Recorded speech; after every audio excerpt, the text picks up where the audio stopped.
राज studio, राज studio, राज studio.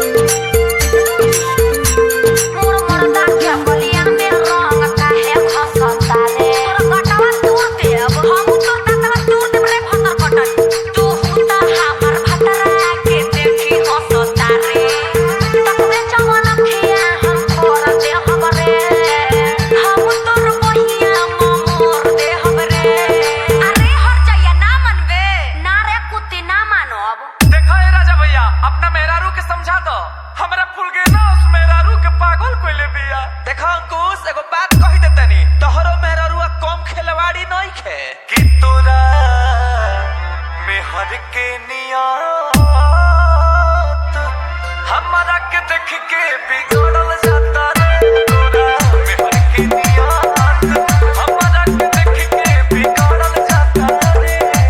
अरे अंकुशवा देख हमार मेहरानू गंगा जी नियन सूद आ देखे में ललगुदिया अमरूद हिया रे ढेर बोलबे त मारा तू अपना मेहरारू के बारे में सुन गांव भर घूम घूम के का करतिया कि तोरता फूल गिनवा के आँख गांव भर के लफुअन से रोड़ल बाटे रे तोरो सुखिया के आँख गांव भर के बुढ़ावन से रोड़ल बाटे रे। डीजे अभिषेक, डीजे अभिषेक, देख हमरा के टॉर्चर मत कर। पर्व त्योहार के दिन बा हम अपन घर द्वार भारी के तोरा सब के लोग मार देब। तू ही भाई मारे वाली तनी मार के देखा ना हमरा हाथ में दही जमल बा। देख कह तनी मार देब मार ना मार के तनी देखा ना तो ले।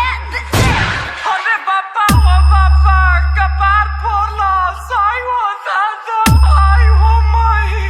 आहा रोवा लागल आज एकरा के मुआ देब। भाग त कहां भागत तारी संग गुड़िया गुड़िया काट देब। झोटा तोरा नोचा देब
ले अपना मजा लेबे लजाई लइका ढोड़ी टवेला ले ले। अरे हमर करेजा जी सनम जी हट होने हई सब दुनिया के चलते भइल बा।